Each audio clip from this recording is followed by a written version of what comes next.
جی سو میں یہ اس لیے یہ پرائمنگ کر رہا ہوں، آپ کی پرائمنگ توڑ رہا ہوں کہ lot of people are going object کہ اسلام میں ایسی باتیں ہوتی تو ابھی پہلے بھی پتا ہوتی ہمیں. That's the only real argument جو آپ کو ملنا چاہیے تمام سننے والوں کو. تو میں اسی لیے آپ کو بتا رہا ہوں کہ میں نے سورہ کہف سے، سورہ تکویر سے، ایون سورہ فاتحہ سے، سورہ واقعہ سے، سورہ ملک سے، کبھی بھی، اب 3 صورتیں اور ہیں، سورہ ہجر سے، کبھی بھی میں نے کوئی ایسی بات نہیں کی کہ جو کوئی صحابی یا تابعی بیک نہیں کر رہا. سو اس کا مطلب ہے یہ بڑی نون کانسیپٹ تھا. میں تو صرف 40-50 سال پہلے کے پلانٹ ارتھ کی بات کر رہا تھا. اس وقت alien was not a controversial word. وہ الگ بات ہے، اب دوبارہ سے ناسا نے ڈسکلوز کر دی ہے کہ ہاں جی ٹھیک ہے جی، ملے ہم ایلین سے، ہیں دنیا میں، بالکل آتے رہتے ہیں، ابھی recent as a month ago. مگر یہ مسلمانوں کا جو آرگیومنٹ ہے نا، جو اس وقت مسجد سے آ رہا ہے کہ ساحل میاں نے یہ ایسی بات کی ہے جو سلف صالحین کو سمجھ نہیں آئی تو آپ کو سمجھ آ گئی. جی مجھے سلف صالحین سے کوئی سروکار نہیں، مجھے صحابہ سے سروکار ہے. میرا نبی محمد مصطفیٰ صلی اللہ علیہ وسلم جب صحابہ کو ٹریننگ دے رہے تھے تو بہت ہی کلیئرلی یہ سائیکالوجی انہوں نے بتا دی تھی. علی بن ابی طالب نے کہا کہ ذوالقرنین کا واقعہ جو سورہ کہف میں ہے، ذوالقرنین کا واقعہ ہے، یہ ادریس علیہ السلام کے ٹائم کا واقعہ ہے. So this is a very big eye opener کہ یہ how did he conclude that. غور سے سمجھیں میں نے حدیث سے کیوں بات سٹارٹ کی ہے، علی بن ابی طالب علیہ السلام کی حدیث سے. So you need to understand اسلام کو کس لینس سے دیکھنا آپ نے.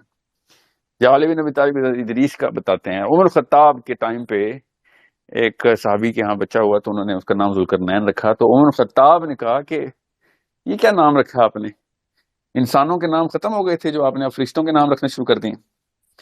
ٹھیک ہے. سو صحابہ کسی اور اینگل سے دیکھ رہے تھے، دجال کو بھی، اصحاب کہف کو بھی، ذوالقرنین کو بھی، حضرت خضر کو بھی. Totally different. And I have written testimonies from the صحابہ ان دا بکس آف اسلام. میں نے کوئی ایسی کتاب تو نہیں پڑھنی نا جو کہ میں نے خود ہی لکھنی ہو، میں نے بھی وہی لٹریچر پڑھنا ہے.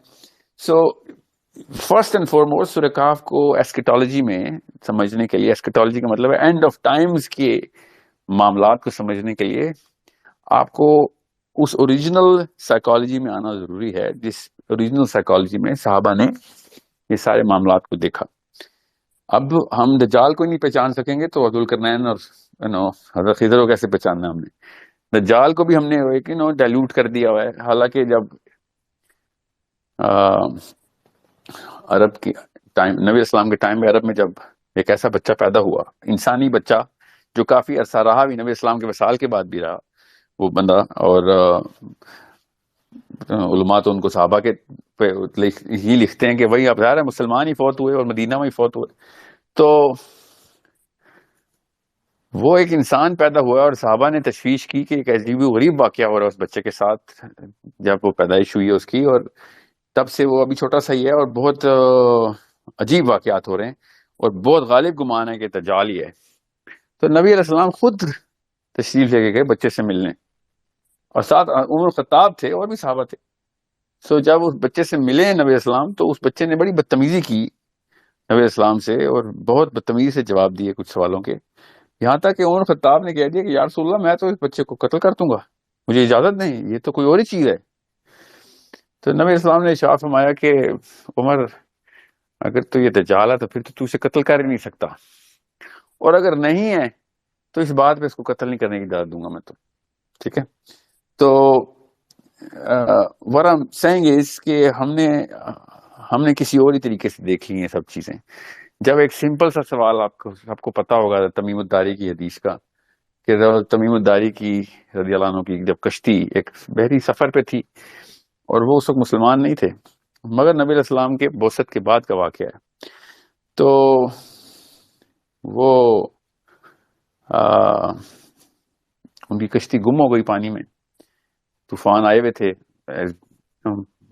hundreds and thousands of ships have lost their ways. One of the صحابہ کی بھی یہ کشتی ایسے گم ہو گئی، اور وہ ایک کشتی ساحل پہ پہنچی، ساحل پہ انہوں نے ایک جزیرے پہ پہنچی، اس جزیرے پہ ایک جو بھی واقعہ ہوا بڑی مشہور حدیث ہے، اس کی تفصیل میں کیا جاؤں، آپ سب کو پتا ہے کیا ہوا تھا، وہ کیا مخلوق ملی تھی. اور اس مخلوق نے جا کے عربی میں باتیں کی، اور پھر وہ ایک بڑھیا کے پاس لے کے گیا، بڑھیا نے بھی عربی میں باتیں کی، اور بڑھیا نے پھر دجال سے ملایا بھی. سو تمیم الداری 1400 years ago has met, a man has met Dajjal 1400 years ago. So this should have been a $1 billion question asked in every single household. مسلمانوں کے بچوں کو یہ نہیں بتانا چاہیے تھا کہ دجال کی ایک آنکھ ہے، یہ بہت چھوٹا واقعہ ہے. دجال نے ایک سسٹم ہے، ٹیلی ویژن اسکرین ہے، دجال کے ٹائم پہ یہ ہوگا. یہ چھوٹے واقعات ہیں. تو سب سے بڑا اور سب سے ضروری ڈسکشن پوائنٹ ہونا چاہیے تھا ہر مسلمان کا کہ ایک جیتا جاگتا آدمی اپنے پورے گروہ کے ساتھ، پوری مرچنٹ ایک ڈیلیگیشن کے ساتھ جا کے دجال سے مل چکا ہوا ہے. اس بات کو 1400 سال ہو چکے ہیں. This is never discussed. So I am very very confused کہ میں اگر آپ سے کہوں کہ شہریار کہ میں بلکہ کل کیا، ابھی مجھے دیر ہو گئی تھی آپ کے ٹویٹر سپیس پہ آتے وقت، تو میں نے کیا کیا، وہ گاڑی ٹریفک بہت تھی تو پھر میں گاڑی سے باہر نکلا اور پھر مجھے اڑ کے آنا پڑا اپنے اسٹوڈیو میں. تو thank you for waiting for me for 5 minutes. مجھے اڑنے میں 5 منٹ لگ جاتے ہیں. تو آپ کوئی اور بات نہیں کریں گے پوری سپیس میں، آپ صرف ایک بات کریں گے، ساحل میاں یہ آپ نے یہ کیا بول دیا، آپ نے اڑ کے آئے ہیں. آپ سمجھ رہے نا؟ بالکل جی بالکل. یہ چھوٹا سا واقعہ بتایا آپ کو، میں اڑ کے آیا ہوں اسٹوڈیو. حضرت تمیم الداری دجال سے مل کے آئے ہیں، یہ بہت بڑا واقعہ ہے، مگر اس بارے میں کوئی ڈسکشن نہیں ہو رہی.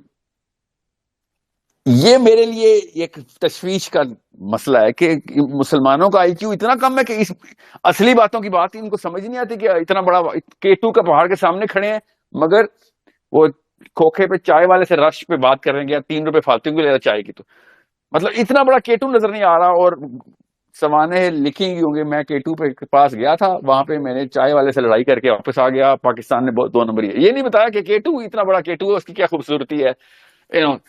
The bigger elephant in the room is not to be discussed. So it's that sort of a problem I am trying to solve in all Muslim youth. Start asking the right questions first. Recognize کہ اتنے بڑے بڑے واقعات اسلام کے literature میں اتنے clearly لکھے ہوئے ہیں، مگر since nobody knew the answers, I'm pretty sure لوگوں نے سوچے ہوں گے کہ ہو نہیں سکتا نا، میرے پاس پہلا دماغ تو نہیں آیا انسانی سطح پہ. مسلمانوں میں سوچے تو سب نے ہوں گے، مگر انہوں نے اس کو شن کر دیا. شن کا مطلب انگلش والا شن، کہ روک دیا کہ نہیں اس بارے میں بات ہی نہیں کرنی. اور 2-3 نسلوں کے بعد اس بارے میں بات نہ کرنے کی رکاوٹ کے بعد اب اس بارے میں کچھ بات سوچی نہیں جاتی. اتنے بڑے بڑے واقعات حدیث میں سامنے بیان کی جا رہے ہیں اور پوری کی پوری مسجد چپ کر کے بیٹھی ہوتی ہے اور سبحان اللہ کر کے آ جاتے ہیں. پوچھتے نہیں کہ اتنا یہ کیسے، اتنی میگنیفیسنٹ، اتنی فینٹاسٹک کلیم آپ نے پریزنٹ کر دی اور آپ نے اس کے اندر سے اخلاقی درس نکالا خالی. میں آپ کو ایک حدیث سناتا ہوں. عبداللہ بن مسعود اور نبی علیہ السلام ایک سفر پہ تھے صحرا میں. اچانک عبداللہ بن مسعود کہتے ہیں کہ کالے ملبوسات میں دراز قد کا ایک پورا گروہ آ گیا، اور پتہ نہیں کہاں سے آ گیا، اچانک ہی نمودار ہوا. اللہ کے نبی صلی اللہ علیہ وسلم نے پھر عبداللہ بن مسعود سے کہا کہ عبداللہ میری بات کو غور سے سن لو. انہوں نے صحرا کی ریت میں ایک لکیر کھینچی اور عبداللہ بن مسعود سے کہا کہ اس لکیر سے آگے مت آنا، اور تم دیکھو گے کہ میں ابھی اس گروہ کے ساتھ بات کرتے کرتے غائب ہو جاؤں گا. اور تم چونکہ ظاہر ہے he is Abdullah bin Masud, he is not gonna let the prophet صلی اللہ علیہ وسلم الون، تو تمہارا پورا کا پورا سسٹم یہ تمہیں فورس کرے گا کہ تم میرے پیچھے آؤ and do whatever you can, but don't do that. مت آنا میرے پیچھے. عبداللہ بن عباس کہتے ہیں کہ میں نے دیکھا نبی علیہ السلام اس گروہ کے پاس گئے اور نبی علیہ السلام نے جاتے ہوئے کیا ارشاد فرمایا، غور سے سمجھے اس بات کو، کہ اے عبداللہ اگر تو میرے پیچھے آ گیا تو ساری عمر مجھے ڈھونڈتا رہے گا، قیامت تک تو مجھے ڈھونڈتا رہے گا اور میں تجھے نہیں ملوں گا. ٹھیک ہے. اب یہ حدیث جب بیان کی جاتی ہے تو اس کے بعد صرف سبحان اللہ نہیں ہونا چاہیے، اس کے بعد مولوی صاحب یہ کیا بول دیا آپ نے کہ جملے ہونے چاہیے. اس کے پیچھے تو بہت بڑی ایکسپلینیشن ریکوائرڈ ہے کہ عبداللہ بن مسعود اس ریلم کے اندر جا کر قیامت تک زندہ رہیں گے؟ یہ سب سے پہلا سوال ہونا چاہیے تھا، مگر نو، آپ کے بھی ذہنوں میں یہ سوال نہیں آیا ہوگا، کیونکہ ہم سب ٹرینڈ ہیں کہ بڑے سوال نہیں سوچ رہے. کہ عبداللہ بن مسعود کو اس ریلم میں قیامت تک ڈھونڈنے کی اجازت تھی؟ ظاہر ہے قیامت تک تو ڈھونڈیں گے مگر نہیں ملیں گے، یہاں تک کہ وہ ریلم ختم کر دی جائے گی تو قیامت آئے گی. جب ریلم ختم ہوگی تب عبداللہ بن مسعود کو نبی اسلام ملیں گے. That's number one, and there's 5 questions in this hadith. I just asked you the biggest question. یہ میں آپ کی صرف سائیکالوجی پریپیئر کر رہا ہوں، میں اس لیے کہا تھا کتنا وقت ہے، غور سے سمجھیں. This planet, this universe is not the way it seems to us. اگر میں ڈالائی لاما ہوتا تو آپ نے اس کا مطلب کچھ اور لینا تھا کہ یہ بہت ساری خواہشات آتی ہیں، سب illusions ہیں، سب مایا ہے، تھوڑی دیر کا مزہ ہے. ڈالائی لاما کا یہ مطلب ہوتا ہے. This planet and this universe is not what it seems to us. اگر جارج بش یا اوباما یا ٹرمپ بولے تو اس کا مطلب کچھ اور ہے. اس کا مطلب ہے کہ ڈیکوائے اور دھوکا ہے سامنے، فیک نیوز اور ریئل نیوز کے اندر فرق ہے. This planet and this universe is not what it seems to us. Is spoken by the biggest philosophers, biggest scholars of whatever science, of whatever realm. مگر مسلمان جب یہ بولتا ہے نا کہ this planet and this universe is not what it seems to you, اور اللہ تعالیٰ بتائی جا رہے ہیں قرآن پاک میں، اس کا مطلب یہ ہوتا ہے کہ تمہاری جو چھوٹی چھوٹی 5 سینسز ہیں، اس کی وہ پہنچ نہیں ہے کہ جو اس پلانٹ کی جیومیٹری، سیمیٹری، میک، کنسٹیٹوئنسی، یہ سارا کچھ ڈفرینٹ ہے. کئی ساری ریلمز اکٹھی ہو کے تمہارے سامنے سمپل سی ایک چھوٹی سی پکچر دے رہے ہیں. تم ان ریلمز میں داخل نہیں ہو سکتے ہو کیونکہ تمہاری آنکھیں بہت کمزور ہیں، تم سن نہیں سکتے ہو، تمہارے کان بہت کمزور ہیں، تم محسوس نہیں کر سکتے، تمہاری سینس آف ٹچ بہت کمزور ہے.